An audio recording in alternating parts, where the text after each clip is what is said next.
Hello, and welcome to Gifted Underachievers with James Buchanan and Pat Dobie. Glad you're here. In this episode, we continue with part 2 of Goals and the Real World. Prepare to be surprised when we discover the shocking truth about Pat's delusional ambitions. We begin with the question that ended part 1 of this investigation, asked of Pat by James Buchanan. So I would say to you, as we're working through this and we're thinking about being in the middle of the ladder, what are you setting for goals? So glad you asked. The work that I do for money and my aspirations or my goals are not in the same field. I mean, they're both writing, but one I edit. I don't really write for money. Sometimes I get paid for writing, but it's kind of a surprise.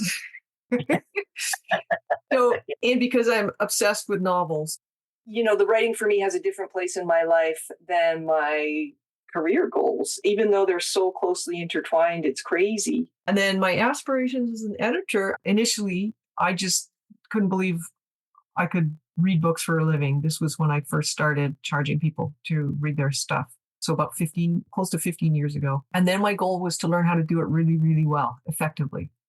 And then my goal was to learn how to do it effectively in a way that I could support myself, whatever. And then my goal was to work with people whose work I found super interesting and to stay sort of cross-category and cross-genre. So I work on fiction and nonfiction, and I don't specialize in any particular genre. I have a few that I'm very familiar with and just commercial fiction and literary fiction in general. So a story is a story is a story. And I wanted to maintain that. I didn't want to become just a one genre editor because I think I'd get bored, basically.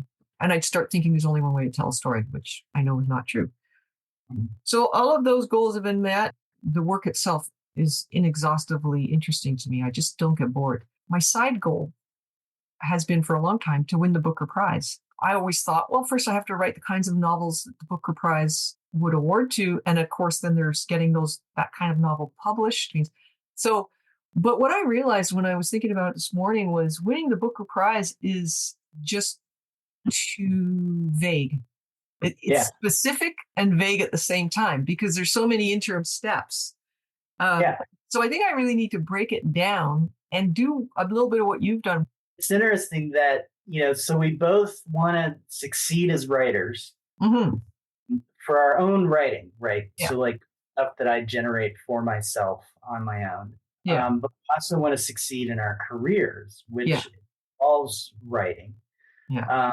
And we have different, ways of kind of going about that. And so you said the Booker Prize feels vague.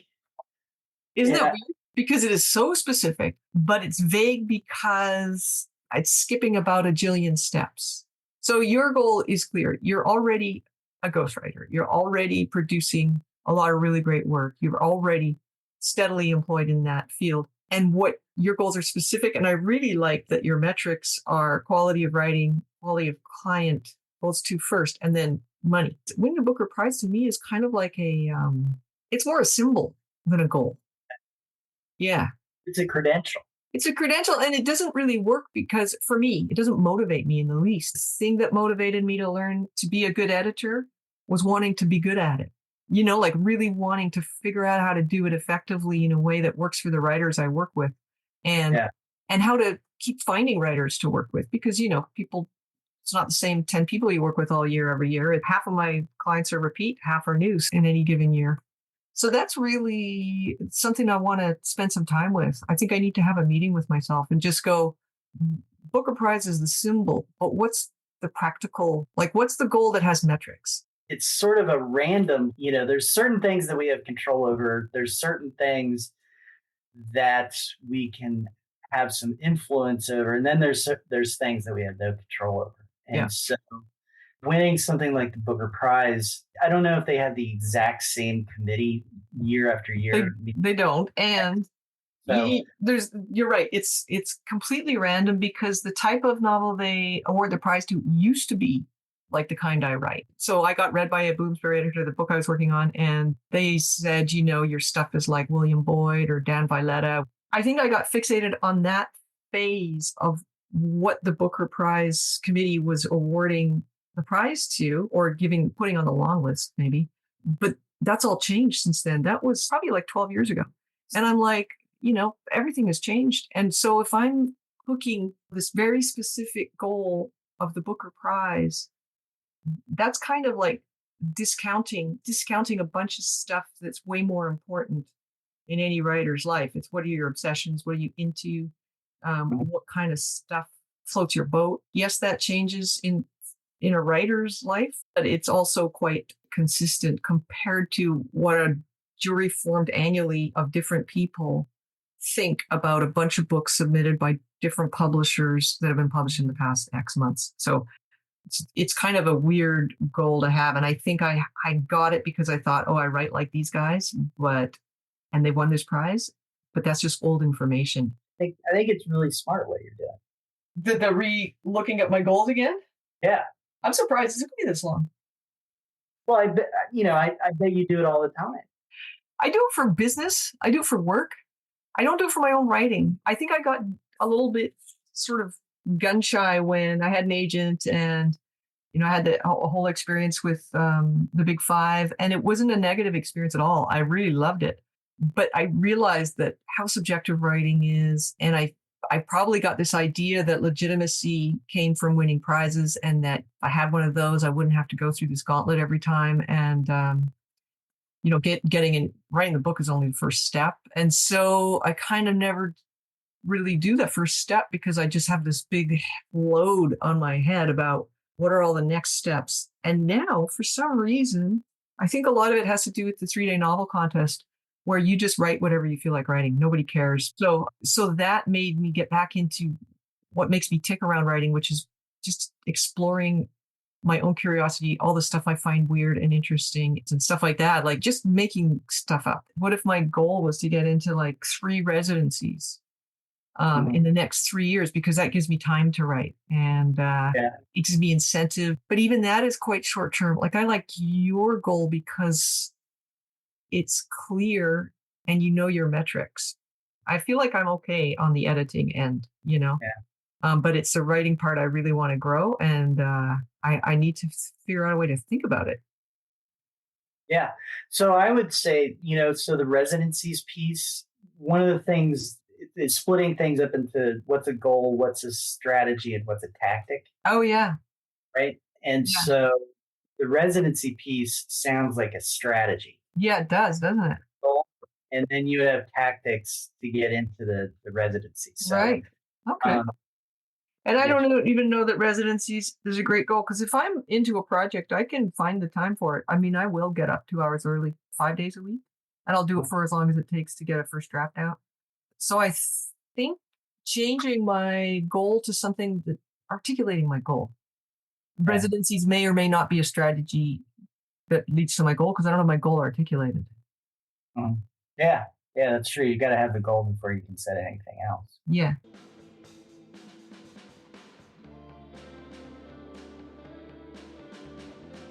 We're going to take a little break here while we regroup and put out a few questions to our listeners. Do you have a delusional ambition? Or even a straight-up sensible goal? If you do, how's that going? What are your roadblocks, your second guesses, your secret thoughts? Let us know in the comments. And now, Pat's going to regroup and try and figure out a better goal than the Booker Prize. Is what you're hoping for actually going to get you what you want? Or is it sort of a shred of a leftover dream that you had 20 years ago that doesn't fit with how you're going to achieve anything? It's so off to the side that it's not practical. And that's not because I don't believe in myself. It's because I need a really good reason to do stuff that is completely driven by my own efforts. Right. And if I don't have a really good reason, if the reason is too far off to the side, it doesn't motivate me at all. And that's not to say I'm not motivated to write novels. I really am. It's like my operating system. I figure out the world through writing novels sometimes, through that kind of writing. But it's also got to fit with my my life. In my life, I want more writing residencies. I want to teach at a higher level or a different level. And at all of those things require a published novel. And so aiming for the Booker, that makes almost no sense. And in fact, fogs up my brain with not having a next practical step. And it throws you off too, because you're like, oh, so I've got to win that debate within the people who are choosing for the Booker Prize. So how do I, and then you get like, how do I position what I write to be able to, blah, blah, blah, blah, blah. And so, like you said, you write from a place of trying to figure out the world, trying to figure yourself out, trying to figure stuff out. So like for you, you're doing well with the editing, you're doing really well with teaching. So what's the thing that's going to let you really blow the doors off? Yeah.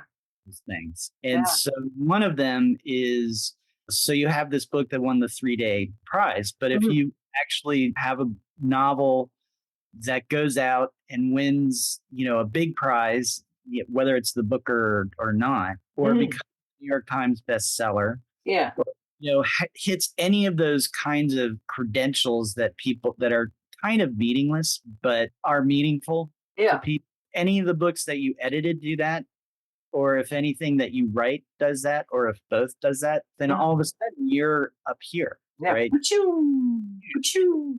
And the thing is, I feel that with the books that I edit, I have so little control over how hard the writer works to get them published. Follow up for sure. I do all kinds of stuff, but a lot of the writers I work with are just not willing to wait for traditional publishing. They do not want to wait, and I get it. It's a bit of a chicken and an egg situation with the editing arm because I cannot control what people do with their manuscript after I'm done with it. And I try and give the best advice I can, but I'm not going to talk somebody into doing something they don't want to do. I'll help them with their query. I'll do a lot of stuff, but I can't take it for them and make it happen. So that's out of my control. The teaching level I'm at is influenced by my own publication history because the fact is 2 3-day novels and a self-published book are not going to get me into an MFA program. Like they're just not. No. As a teacher, I get a lot of joy out of teaching. Let's say I want to teach for Jane Friedman. She's a big deal. She's a big deal. And so my next goal would be to be on her radar a little bit this year and to be much more on her radar the same time next year. So that would be the next step. And then after that, there's more, Yeah. Yeah. I mean, I think the dream is for a lot of people, and I would enjoy it, is to be an MFA professor. Yeah, that would be fun. But it's crazy competitive. And I'm not convinced the best teacher writers get selected. You know what, though? So I've been thinking about MFA programs for a while, and actually I think that they fall down on one area, which is to prepare students for post MFA life, because I know so many classmates, some of whom have gone on to successfully publish a couple books. It's a struggle for each book. It's a struggle to get representation. It's just because, yes, it's literary. Some of it's memoir, some of it's fiction, but it's just hard to sell a book. Yeah. It's hard to get an agent. And the agent has trouble selling to the big five if it's a niche book or whatever, So my sense is that these programs train people really well to talk about literature and to think about it and possibly to teach it, but they don't have any of that information about how to go on and make money out of that in the program itself. So what I would like to do is come in as a practical session, not a workshop leader for people working on their stories. Teach how to monetize your MFA. So like they could take all their graduating students and say, you have now earned your diploma. We have filled you with the love and knowledge to be a member of the literati. Now here comes Pat to tell you why you're not going to do that. Well, you got to make a buck. You got to make a buck. I would actually love to be that person who comes in as the like, pale blue justice, right? Yeah. Have some like outfit that's just like, I am here to tell you the truth. Yeah. It's like a trench coat with pockets, money spilling out of them. Yeah, I don't know. I can tell that you're mocking me, but I actually think it's a service to. No, I'm not. Spend 40 grand on an MFA, and then they'll go back to writing catalog copy because they don't have a way to turn their skills into money. Yeah, they don't know the pathway. No, they don't. There isn't. When I left my MFA program, I didn't even know editing was a job. I kind of did because I was already working on a memoir for somebody for money, but I didn't know that there was 1,000, a million editors out there making money. Yeah. Like on the 4th or 5th semester of these programs, comes a turning in towards, okay, well, what are you gonna do next? And the only session I saw in that in my MFA program, and I looked in all the genres, was how to put together a short story collection. Like how do you organize the stories? Because most MFA students workshop short stories. But if there was another one, like how do you make money off your MFA? Yeah. I want to be the person running that. Yeah. No, absolutely. A brilliant idea. I have a bigger goal in which a traditionally published novel would have a major impact on my ability to realize that goal.